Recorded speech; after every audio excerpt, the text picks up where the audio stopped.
আলহামদুলিল্লাহ আলহামদুলিল্লাহ ওয়াসসালাতু ওয়াসসালামু আলা মান লা নাবিয়্যা বা'দা। সম্মানিত দর্শক শ্রোতা, আমরা রমজান মাস, একটা পবিত্র মাস পেয়েছি। এই মাসের শেষের দিকে আমরা চলে এসেছি। যেহেতু বরকতময় মাস রমজান মাস, আল্লাহ রাব্বুল আলামিন কোরআনে কারীমের মধ্যে ইরশাদ করেছেন সূরা দুখানের মধ্যে, ইন্না আনজালনাহু ফি লাইলাতিন মুবারাকাতিন। এই কোরআনে কারীমকে আমরা নাজিল করেছি বরকতপূর্ণ রাত্রিতে। এখানে মুবারাকাতিন শব্দ এসেছে, যার অর্থ হলো বরকতময়, বরকতপূর্ণ।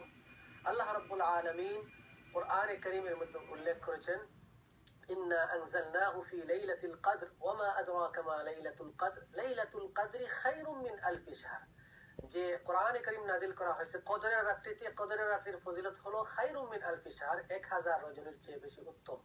অর্থাৎ 83 বছর 4 মাসের চেয়ে বেশি ইবাদত করলে যে সওয়াব পাওয়া যায়, এক রাত্রিতে ইবাদত করলে সেই সওয়াব পাওয়া যায়। এখানে আমরা বরকতের দিকে পেলাম যে এই রাত্রিতে ইবাদত করলে বেশি সওয়াব পাওয়া যায়। অন্যদিকে রাসূল আকরাম সাল্লাল্লাহু আলাইহি ওয়াসাল্লাম একটি দীর্ঘ হাদিস সালমান ফারসি রাদিয়াল্লাহু তাআলা থেকে বর্ণিত, উনি বলেছেন, শাহরুন মুবারাকুন ইউজাদু ফীহি রিজকুল মুমিন। এই রমজান মাস হলো বরকতপূর্ণ মাস, বরকতের মাস, যে মাসে আল্লাহ রাব্বুল আলামিন বরকতে ভরপুর করে দেন বান্দাদেরকে। কিভাবে? ইউজাদু ফীহি রিজকুল মুমিন, মুমিনের রিজিককে বৃদ্ধি করে দেন। যে মুমিনের একটা স্বাভাবিক একটা রিজিক ছিল, তার রিজিকের মধ্যে বৃদ্ধি এবং রিজিক বাড়িয়ে দেন। এই বাড়িয়ে দেওয়াই তো হলো বরকত। বরকত হলো আল্লাহ রাব্বুল আলামিনের পক্ষ থেকে ব্লেসিং আসা। এই ব্লেসিংটা আসে রমজান মাসে। সাথে সাথে আল্লাহ রাব্বুল আলামিনের হাবিব রাসূল আকরাম সাল্লাল্লাহু আলাইহি ওয়াসাল্লাম একটি হাদিসের মধ্যে উল্লেখ করেছেন। হাদিসটা উবাদা ইবনে সামিত রাদিয়াল্লাহু তাআলা বর্ণনা করেছেন। হাদিসটা তাবরানী শরীফে এসেছে, শাহরু বারাকাতিন ইউগনিকুমুল্লাহু ফীহি। এই রমজান মাসটা হলো বরকতের মাস।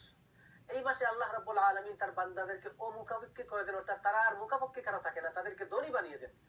এমন ভাবে ধনী বানিয়ে দেন, ইয়াহুত্তু ফীহিল খাতায়া, তার জিন্দেগীর সমস্ত গুনাহ খাতা মাফ করে দেন, এবং সাথে সাথে তাদেরকে আল্লাহ রাব্বুল আলামিন নেকি দান করেন। ওয়াইস্তাজিবু ফীহি দুআ, এই মাসে আল্লাহ রাব্বুল আলামিন দোয়া কবুল করেন। কত বরকতময়, কত বরকতপূর্ণ এই মাস। এই বরকত আমরা কিভাবে হাসিল করব? রাসূলুল্লাহ সাল্লাল্লাহু আলাইহি ওয়াসাল্লাম হাদিসের মধ্যে উল্লেখ করেছেন, তাসাহহারু ফাইন্না ফিস সুহুরি বারাকাতান। দেখেন চতুর্দিকে বরকত বরকত বরকত। যে তোমরা শেষ রাত্রিতে সেহরি খাও, সেহরি খাইলে, কারণ সেহরির মধ্যে বরকত রয়েছে। সেহরি খাওয়াটা একটি রাসূল কারীম সাল্লাল্লাহু আলাইহি ওয়াসাল্লামের সুন্নাত, কিন্তু সেহরি খাওয়ার মধ্যে আমাদের বেনিফিট রয়েছে। বেনিফিটটা কি? রাসূল নিজে বলতেছেন, ফাইন্না ফিস সুহুরি বারাকাতান, এই সেহরি খাওয়ার মধ্যে আমাদের জন্য বরকত রয়েছে। সুতরাং এই বরকতপূর্ণ মাসে আমরা বরকত কিভাবে হাসিল করব? রাসূল আকরাম সাল্লাল্লাহু আলাইহি ওয়াসাল্লামকে যেভাবে শিক্ষা দিয়েছেন, এই মাসে বেশি বেশি করে ইবাদত করা, এই মাসে বেশি বেশি করে নফল বন্দেগী করা, তারপরে আল্লাহ রাব্বুল আলামিনের জিকির, আজকার, কোরআন তেলাওয়াত, সমস্ত আমল আমরা বৃদ্ধি করে দিব। বিশেষ করে আমরা মসজিদ ওয়াইজ যারা আছি, আস-সাফা ইসলামিক সেন্টারে রমজান মাসে সমস্ত মুসল্লিদেরকে নিয়ে বিশেষ প্রশিক্ষণের ব্যবস্থা করে। এই মাসে প্রশিক্ষণের মাস, প্রতি বছরই এই কার্যক্রম করে যে আমরা করে যাচ্ছি এভাবে যে আমরা ইফতারের পূর্ব মুহূর্তে প্রতিদিন মুসল্লিদেরকে বলে থাকি যে আপনারা কেউ বাসায় ইফতার করবেন না। প্রত্যেকটা মুসল্লিদেরকে আমরা অনুরোধ করি, সবাই মসজিদে চলে আসবেন ইফতারের পূর্ব মুহূর্তে। আমরা সবাই মিলে ইফতারের পূর্ব মুহূর্তে আপনাদেরকে নিয়ে দোয়া করবো। একটি বেহেশতি পরিবেশ, একটি মনোরম বাগানে চলে আসবেন, যেখানে রাসূলুল্লাহ সাল্লাল্লাহু আলাইহি ওয়াসাল্লাম বলেছেন যে ইফতারের মুহূর্তের দোয়াটা আল্লাহ রাব্বুল আলামিন রদ করেন না, অবশ্যই কবুল গ্যারান্টি রয়েছে। কিছু কিছু মুহূর্ত রয়েছে যে সমস্ত মুহূর্তে আল্লাহ রাব্বুল আলামিন দোয়াকে গ্যারান্টি সহ কবুল করেন। একটা মুহূর্ত হলো ইফতারের মুহূর্ত। এজন্য সমস্ত মুসল্লিদেরকে আমরা বলে দিই যে আপনারা সবাই এসে মসজিদে ইফতার করবেন। পুরো মসজিদ ভর্তি হয়ে যায়, এত সুন্দর লাগে, মনে হয় বেহেশতের বাগানের মধ্যে আমরা রয়েছি। সাথে সাথে আমরা যারা নন মুসলিম সোসাইটিতে আমরা বসবাস করেছি, নন মুসলিমদেরকে আমরা ইনভাইট করি যে আমাদের পরিবেশ তোমরা দেখে যাও। এমনকি পুলিশ প্রেসিডেন্টের যে চিফ অফিসার, তারা সবাই আসে, তারাও ইফতারের মধ্যে জয়েন করে। এই যে বরকতপূর্ণ মাসটা, এই বরকতপূর্ণ মাস প্র্যাকটিক্যালি আমরা অনুভব করতে পারি। একটা হলো অন্তরের অনুভব, আর একটা হলো প্র্যাকটিক্যালি অনুভব করা, বাস্তবে আমরা অনুভব করি। তো আল্লাহ রাব্বুল আলামিন এই যে বরকত হাসিল করার আমাদের জন্য তৌফিক দান করেন। এবং কিভাবে আমরা বরকত হাসিল করবো? রাসূল আকরাম সাল্লাল্লাহু আলাইহি ওয়াসাল্লাম আমাদের শিক্ষা দিয়েছেন, আমরা যে রোজা রাখবো, রোজা রাখার উদ্দেশ্য হলো আল্লাহকে রাজি খুশি করার উদ্দেশ্যে। একমাত্র আল্লাহকে রাজি খুশি করার উদ্দেশ্যে আমরা রোজা রাখবো।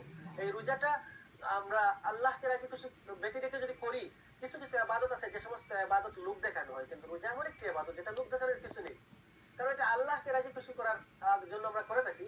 এই রোজা কেন আমরা, আমাদের সামনে খাবার রয়েছে, আমাদের সামনে পানাহার রয়েছে, কেউ দেখতেছে না, আমরা লুকিয়ে খাইতে পারি, লোক দেখানো হলো না, কিন্তু আল্লাহকে যেহেতু রাজি খুশি করার উদ্দেশ্যে করতেছি, এই জন্য আল্লাহ রাব্বুল আলামিন হাদিসে কুদসির মধ্যে উল্লেখ করেছেন, আস-সাওমু লি ওয়া আনা আজজি বি, রোজা আমার জন্য এবং রোজার প্রতিদান আমি নিজে দিব। কেন? প্রত্যেকটা ইবাদতের মধ্যে রিয়ার সম্ভাবনা রয়েছে, রোজার মধ্যে রিয়ার সম্ভাবনা নাই। এই জন্য আল্লাহ রাব্বুল আলামিন রোজার বেলায় বলেছেন উনি নিজে দান করবেন এবং এর বরকত ফজিলত অনেক বেশি। জি, আমরা কথা শুনবো মাওলানা আব্দুল ওয়াহিদ চৌধুরী আপনার কাছ থেকে। আলহামদুলিল্লাহ, রমজান শরীফের প্রথম থেকে নিয়ে শেষ পর্যন্ত রহমত, মাগফিরাত, নাজাত এই মাস যদিও তার সাথে সাথে রমজানের অনেক শিক্ষণীয় বিষয় রয়েছে আমাদের মধ্যে। এর মধ্যে সবচেয়ে বড় শিক্ষণীয় হচ্ছে রমজানে আমরা ইহতিসাব করব, আমরা আত্মশুদ্ধি করব। রমজান শরীফ পাওয়ার পরেও যদি আমরা আত্মশুদ্ধি করে আমাদের সারা জীবনের সমূহ গুনাহটাকে সামনে এনে তার একটা হিসাব নিকাশ নিজের থেকে না করে আর যদি আল্লাহর কাছে মাফ চাইতে না পারি, তাহলে এর থেকে তো আর দুর্ভাগ্য কিছু দিতে পারে না। কেননা নবী করিম সাল্লাল্লাহু আলাইহি ওয়াসাল্লাম খুতবা দেওয়ার মুহূর্তে 3 জায়গায় 3 বার আমিন শব্দটি উচ্চারণ করেছেন। সাহাবায়ে কেরাম প্রশ্ন করলেন যে 3 জায়গায় আমিন বলার অর্থটা কি? হুজুর আকরাম সাল্লাল্লাহু আলাইহি ওয়াসাল্লাম উত্তর দিলেন যে আমার উপর দুরূদ পড়া হবে, আর দুরূদ শোনার পর কোনো মানুষ তার সাথে সাথে দুরূদ পড়বে না, আল্লাহ জিবরাইল আমিন তাদের প্রতি লানত ঘোষণা, ওনার নাম উল্লেখ করা হবে, ওনার নাম উল্লেখ করা হবে। তাই প্রথমত। দ্বিতীয়ত কথা হচ্ছে নবী করিম সাল্লাল্লাহু আলাইহি ওয়াসাল্লাম বলে যে রমজান শরীফ পাইলো আর তার জীবনের গুনাহ মাফ করাইতে পারলো না। রমজান শরীফ পাইলো তার জীবনের গুনাহ মাফ করাইতে পারলো না, তার থেকে আর বড় হতভাগা আর কেউ হইতে পারে না। আমি বলেছি আমি। তারপরে তৃতীয় জায়গায় হুজুর আকরাম সাল্লাল্লাহু আলাইহি ওয়াসাল্লাম আরো উল্লেখ করেন যে রমজান শরীফ পাওয়ার পরে যদি তার পিতামাতার খেদমত আঞ্জাম দিয়ে, তার পিতামাতা থাকাকালীন অবস্থায় যদি তার পিতামাতার কাছ থেকে সমূহ পিতামাতার খেদমত করে যদি তার জীবনের আসল একটা দিক লাভ করতে না পারে, তার থেকে হতভাগা আর কেউ হইতে পারে না।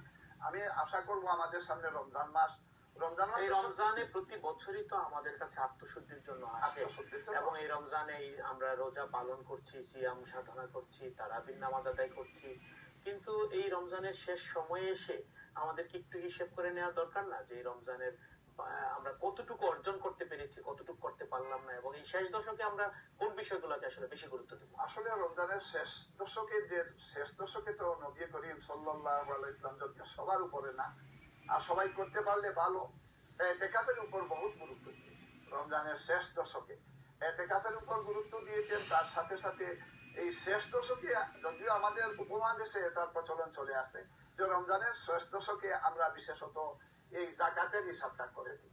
আসলে যাকাতের হিসাব রমজানের জন্য কোনো নির্ধারিত সময় না, তারপরেও আমরা রমজানে করে নেই, এই আশাতেই করে নেই যে রমজানের প্রতিটা সওয়াবের মাত্রা বাড়িয়ে দেওয়া হয়। সেই হিসাবে রমজান শরীফকে আমরা সব সওয়াবের কাজকে যাতে সুন্দরভাবে করতে পারি এর জন্য যাকাতটাকে আমরা রমজানে নিয়ে আসি।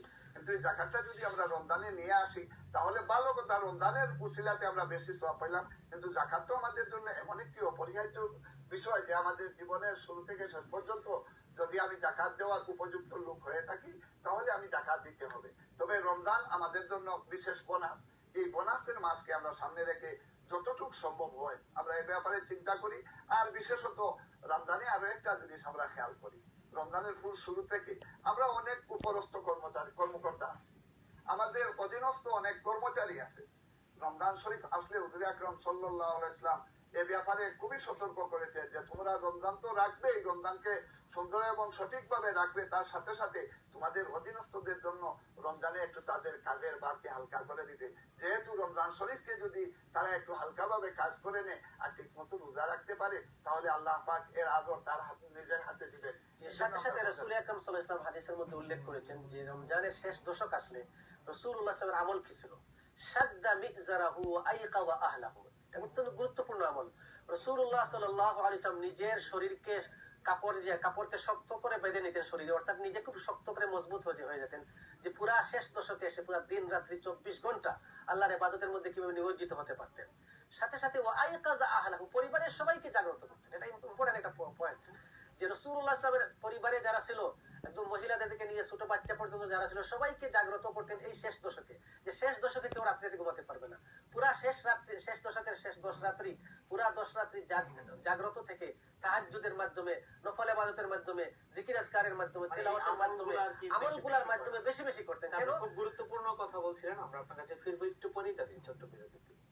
প্রিয় দর্শক, বরকতময় রমজান অনুষ্ঠানে এই মুহূর্তে যাচ্ছি আমরা ছোট্ট বিরতিতে। আশা করি আমাদের সাথেই থাকবেন ইনশাআল্লাহ।